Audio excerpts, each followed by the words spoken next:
Hey Emilio. Hey, how's it going? Good. So thanks for starting the live. For some reason on my end I couldn't make it happen. Yeah, no problem. I'm glad we could do this. And thanks for meeting with me in general and doing this live. I usually start the live for those of you watching, and my name is Kevin Ivester. I am the owner and director of Ivester Contemporary, and I'm showing Emilio's work right now as part of this two-person exhibition with Carlos Ramirez called Redacted. So maybe we can start, Emilio, with just you introducing yourself and who you are for my followers that might not know you. Yeah, my name is Emilio, and I'm a painter, and I live in San Francisco. And I'm also a teacher at Cañada Community College in Redwood City, just south of San Francisco. Cool. And this exhibition is a little different for me. Matt Deal, who's a friend of mine here in Austin, he's a collector and just like a great guy who also loves artwork, co-curated this exhibition with me. So it's been a lot of fun getting to know you through him. And maybe you could talk a little bit about like how you know Matt and how long you guys go back. Yeah, I think, and Matt, I think has the year right. I think I met him online in 2016, 2015. And yeah, he was just one of my, I guess, earliest supporters and collectors, and we became friends immediately. And yeah, just a great person, and he's sort of pitched an idea of a two-person show, and had the idea brewing for a couple of years, and I'm glad it all worked out this with you in Austin, and yeah, it was just sort of like the timing was perfect. It's been awesome. I mean, I've been, aware of your work and a fan of your work for so many years. And, Carlos is an incredible artist as well. So, like, it's felt like a group project and like a team has come together a little bit, which has been fun. Me, you, Carlos, Matt. And Yeah, I'm really meeting Carlos proud. was incredible. Yeah, and it all felt like it seamlessly came together. I'm really proud of like the show that we put together, which is called Redacted. Um, and it would opened maybe 3 weeks ago, 2 weeks ago, and Hmm. is on view through July 11th. So if you're in the Austin area, come see the show in person. Um, Maybe we could start by you talking about like your background as an artist and um, the work that you make. You've always been a painter, but the work that you make has really evolved over the years. So how do you view your work even like 5 years ago and the development to today? Yeah, I it's funny. I always tell people that looking at a painting of mine a year ago that I made a year ago or 5 years ago is like looking at a photo of myself, and I absolutely hate it. It's Well, like looking, I always tell people that it's like you spend a lot of time figuring out what you're gonna wear, and you feel really good that night, but then you look at photos the next day, and you're like, what the hell was I thinking? So that's sort of how I feel about a lot of my works, looking back. But there's a handful of them that I see and don't make me feel that way, I suppose. But yeah, my work has evolved a lot in the last uh, 10 years, I suppose. And um, I actually started at school as an abstract major. So I was hmm. a painting abstract for one semester, and then that program at the school sort of fizzled out, and we were sort of forced to merge with the figurative department. And I met some really cool instructors that inspired me to start working figuratively, and that was around 2009. What Um, was that like for you to make that jump? Like, you're such a talented, I mean, you could paint so accurately representationally. You're clearly like a master and at rendering figures the right way. Did you always have that in you, or when you went Yeah. into school, you really had to learn how to paint the figure? Yeah, I was the worst. Probably the worst drawer, worst painter. I had to work so hard at it. I was just there in the studio every day practicing, portrait after portrait after portrait. Yeah.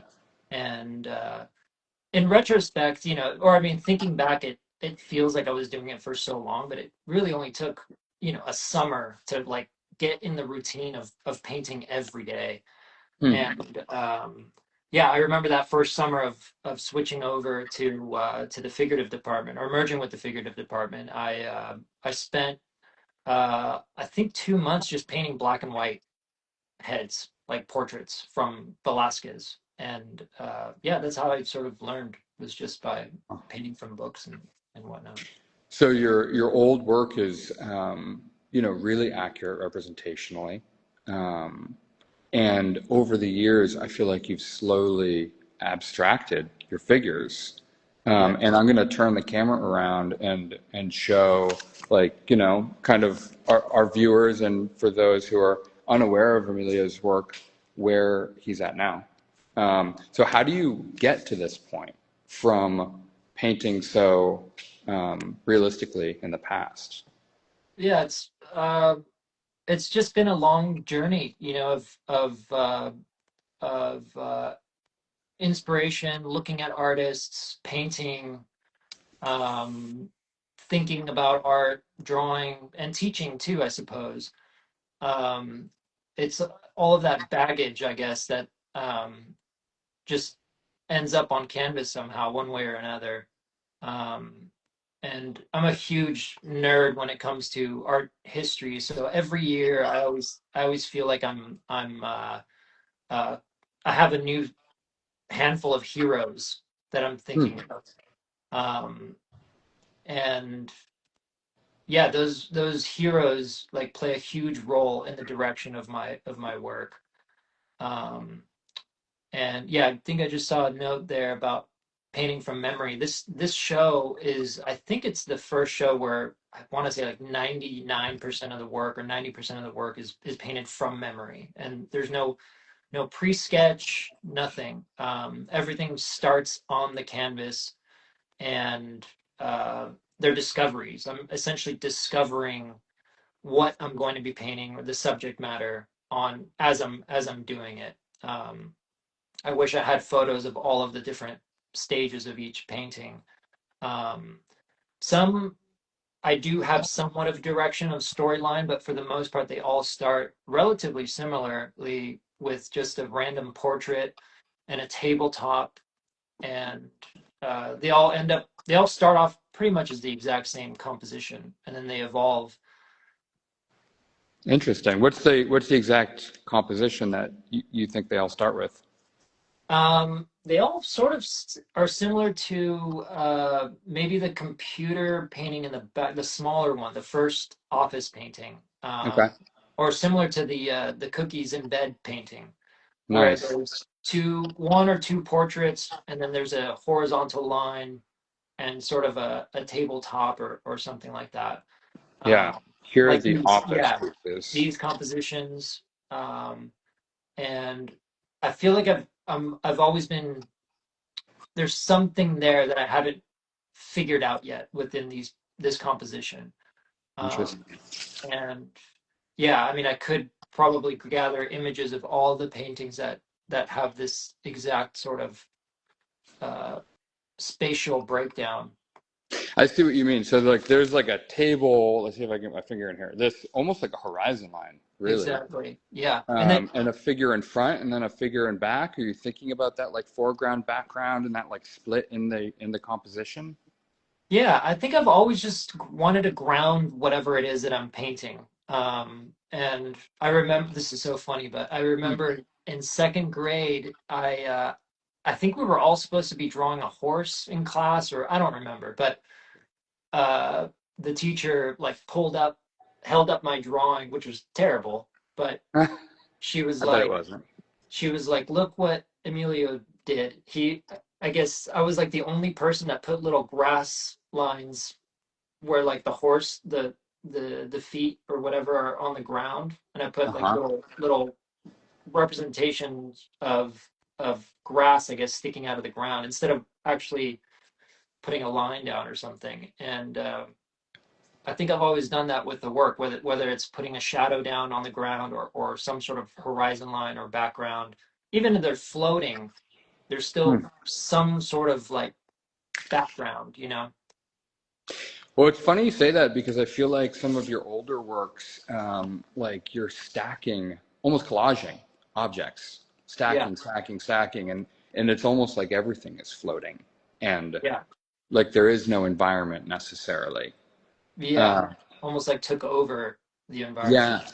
So you work through. Do you view these things as like clear series that you're working through? Yeah, I suppose. Yeah. For this body of work, uh, there was a goal. I think what was nice about this when I first started it, there wasn't really a concept to the work. Hmm. You know, I ended up with about 45 paintings altogether for this body of work, and um, the whole purpose of using acrylic on paper was to have this sort of free sketch feeling, like no concept almost. But then you know it evolves into a concept once it becomes precious once you start creating a body of work. um, and most of my shows start off that way, especially if I have a little extra time. um, it's like not knowing what the title of the show or the body of the work is going to be until I'm 75% through making it or creating it. Then I'm sort of seeing the direction. um, yeah. Well, this is, I don't know what to talk about first, whether we talk about Redacted, the title, or the fact that you were working on paper, but you started working on paper first. So I think that's before the show title was chosen. So, what was it that inspired you to work on paper, and how has it been different than like your oil on wood practice?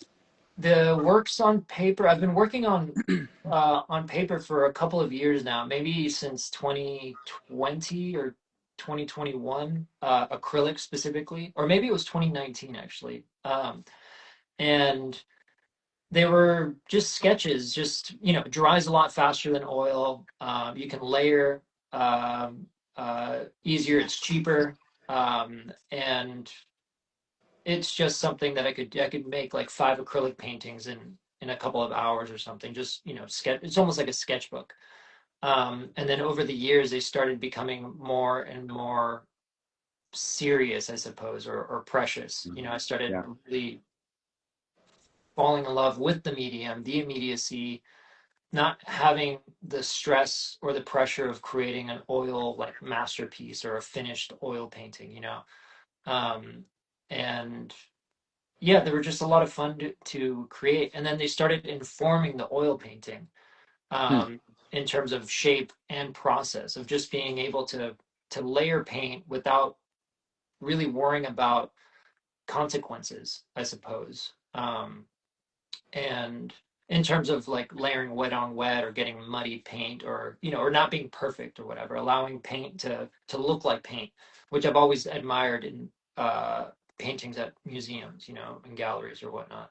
Um, and anyway, that's kind of a long story, but this particular body of work was inspired uh, right after my solo show that I had in San Francisco, where my oil paintings were getting really thick, and a couple of paintings in the actual show melted off of the canvases because they were so thick, and that traumatized me. So I actually Yeah.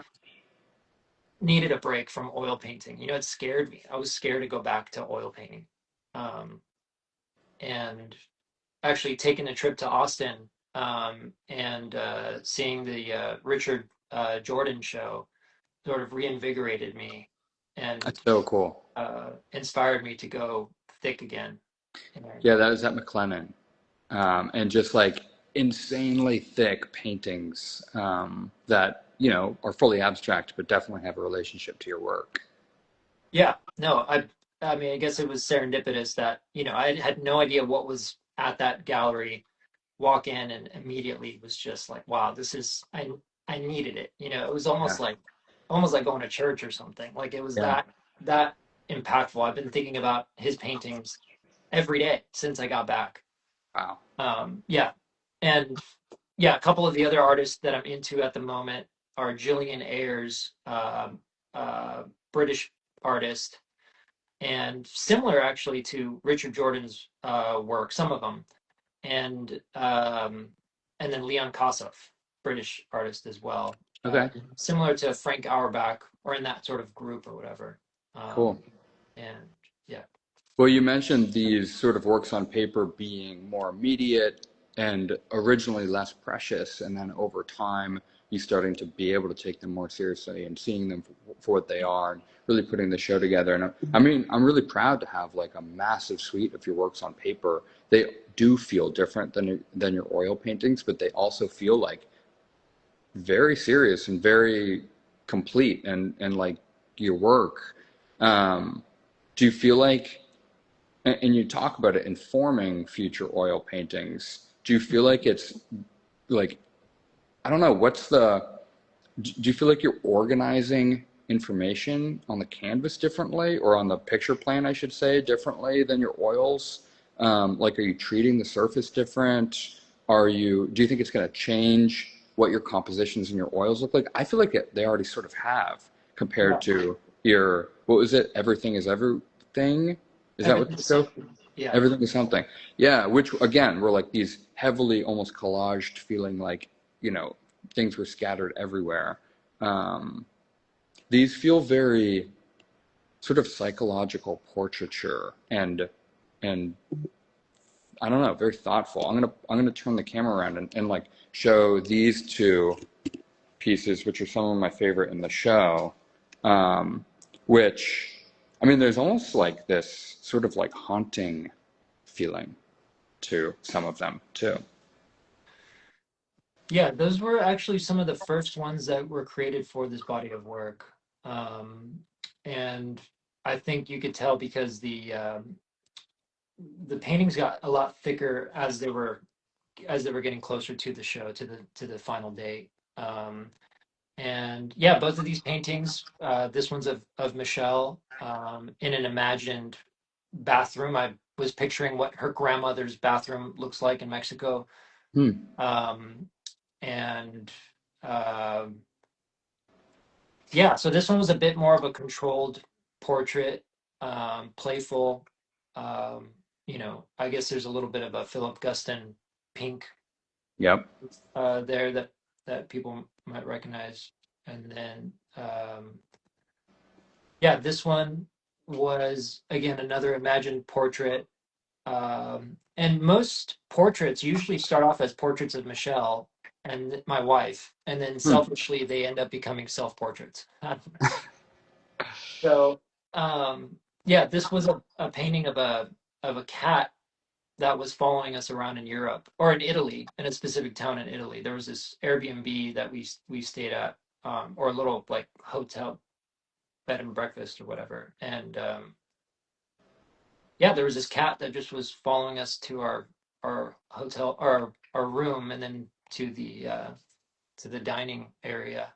Hmm. Um, and So when you're painting, it sounds to me like there's sort of this like you allow the subconscious a little bit to take over and let the paintings just sort of lead you. yeah, yeah. I mean, when I start these paintings, really, I wish maybe I should do a little recording of one. But they literally start like nothing. I mean, there's something there, but there's no idea. I'm not really sitting like maybe I'll sit down like, oh, I'll start with the landscape, and then the landscape turns into a portrait, and then the portrait turns into a figure, and then the Hmm. figure will turn into a still life until I Hmm. make a decision on like, okay, the paint's building up. I'm liking the colors. I'm liking the shapes that are being created.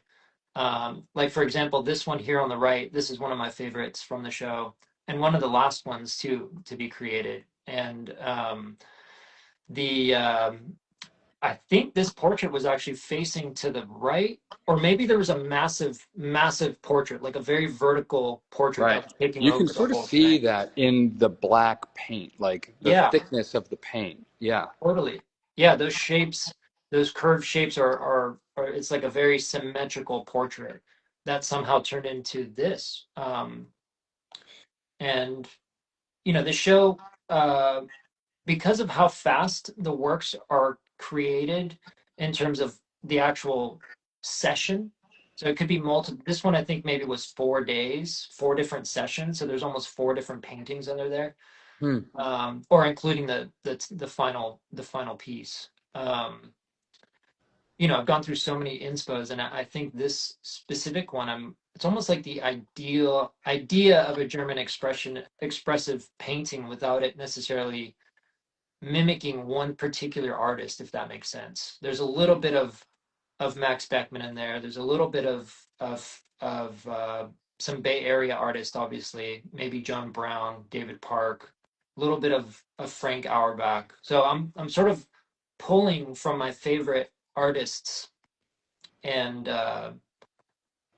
and then also I'm not necessarily copying. I just kind of use them as fuel, or almost as an excuse to be able to experiment and to create. Um, and I think those are the ones that I end up looking back at and really liking, where it's not pre-planned. Everything happened on canvas, you know. Hmm. Um, yeah, I don't know. There's just a spontaneity there and a magic that happens.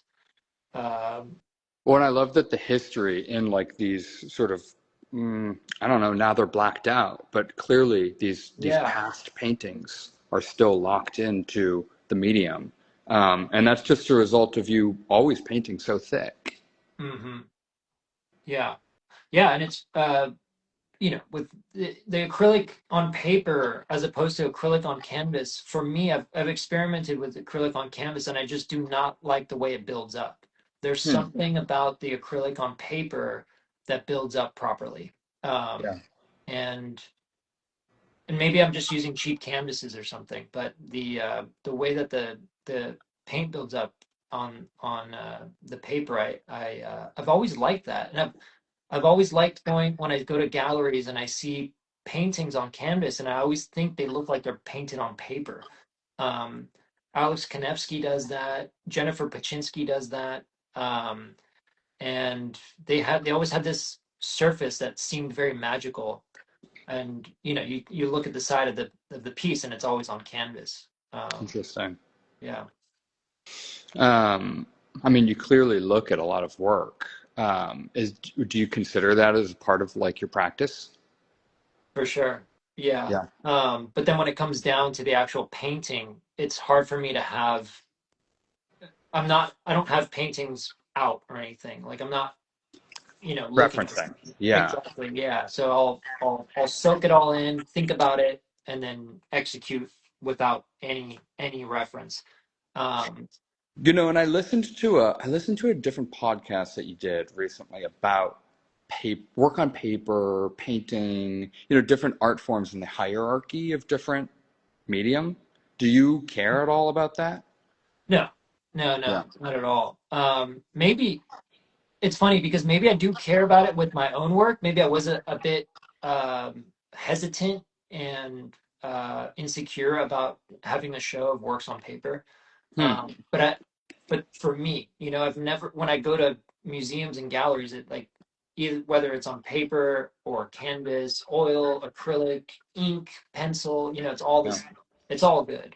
Yeah. Um, but maybe there was a little insecurity just as like showing that from my end, I think I think across the art world that hierarchy is sort of like flattening a Mm, bit and is going away. I mean, paintings are still incredibly popular, but I see the um, the surge of like textile, sculpture, a lot of craft based work, printmaking.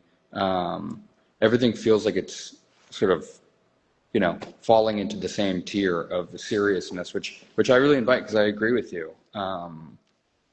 It's difficult to make. beautiful things, interesting things, get, a really powerful image down in any medium. Um, so, I mean, this body of work on paper, it doesn't feel secondary to me at all. It's a really powerful show, and the exhibition title is Redacted, and thinking about how you sort of go into each image without a specific destination in mind. Mhm. What was it like to know that the show was going to include Carlos's work, what he makes, I think Matt and I were talking to you about like the show title and how we were seeing the work come together between you two artists. What was it like to kind of work with that knowledge? At first it was scary. I didn't know how it was going to work together, especially because his paintings are very fueled and from the beginning. That's the Mhm. where his work comes from. Whereas mine, it's almost like they're open to interpretation. I don't really consider myself as a narrative painter at all. Even though they're all representational, they end up being personal. I really don't know how that even happens.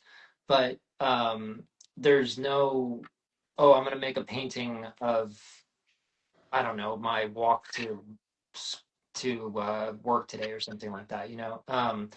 But once I knew about the show, the concept of the show, you start seeing even your own paintings in a different light, Yeah, especially seeing them in the gallery, not only physically, like the colors, the shapes, right, matched really well. right. The narrative started to change, and it also, I felt like it was supporting his from a completely different perspective, or the opposite side, right? The inner turmoil, the inner redaction. And yeah, I don't know. I just feel really proud that my work is alongside Carlos's, um, and that there is sort of a common thread and a dialogue, right? It's almost like a reaction or a call and response, I guess.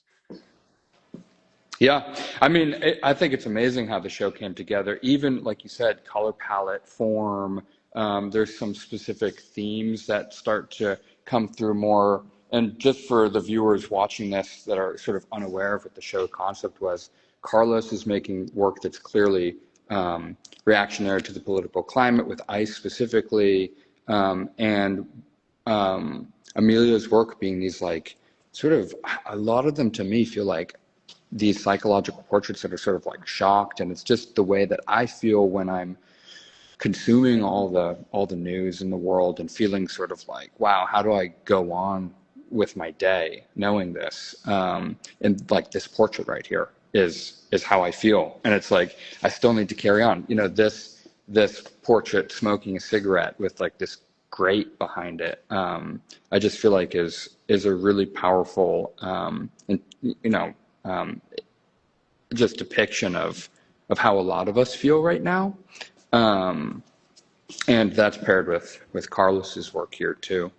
But so much color, like this wall on the far edge of the gallery, your painting in the middle between two of Carlos's, like you see this blue, this yellow come up.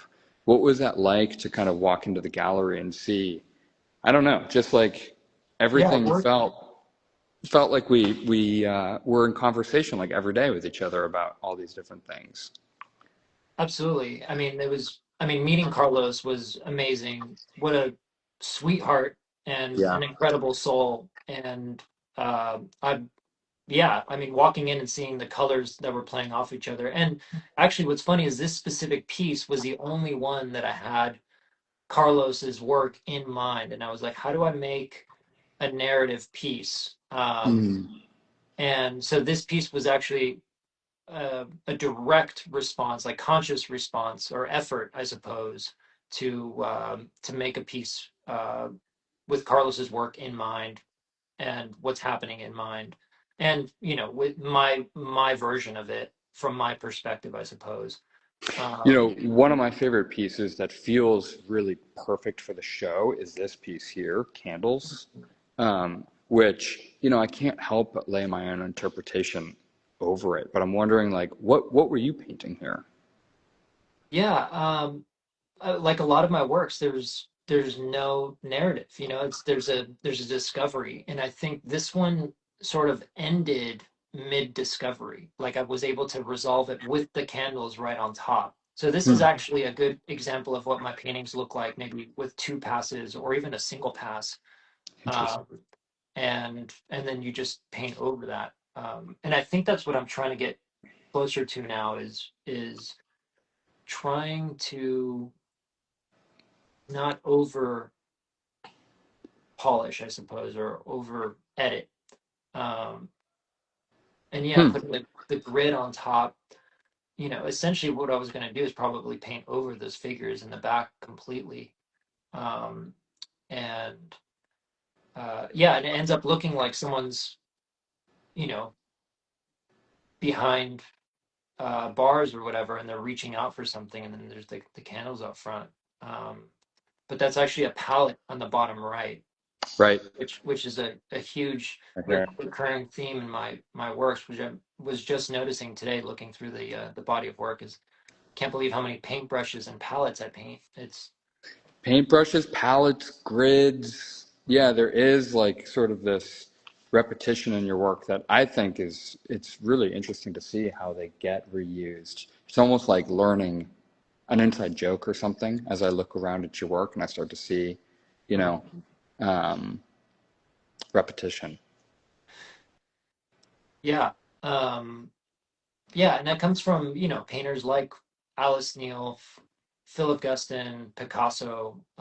There's so many. It's like picture in picture. You know, there's a Mm, surreal quality of mirrors to me, and there's not too many mirrors in this show, but a lot of my paintings have mirrors in them, and I do like to think of every painting almost being somewhat of a self-portrait, whether, you know, my I'm depicting myself or not, whether it's still life or something, right? It's just it's the way that you paint everything is a representation of you in that moment.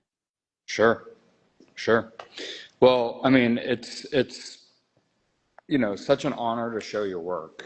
It's such a big deal for me. It's been amazing to be able to share your work with Texas and Austin. You have a lot of fans in the area, and it's been fun for people and for me to meet people kind of through your work who have learned about this show here in Austin and have, you know, made a trip out specifically to see your work. Um, Yeah. and show's on view till July 11th. I'm going to be doing an artist talk with Carlos to sort of get his take on it next Wednesday. Um, but yeah, I just really appreciate it, Emilio. Really proud. And anything else that you want to sort of add to the conversation before we sign off? Um, no, I, yeah, no, I think it's been an honor working with you and love getting to know you. The gallery is amazing. If you guys have a chance to go check it out, please do. It's up for another month. And I loved my time in Austin. The galleries, the museums, it was a blast. Well, I hope we have reasons for you to come back. I think we will. Yeah, absolutely. Um, Yeah. Well, thanks everybody for watching. And Emilio, as you X out, you can Yep. save this video and post it. Okay, sounds good. Yeah. Thanks everybody. Cool. Thank you.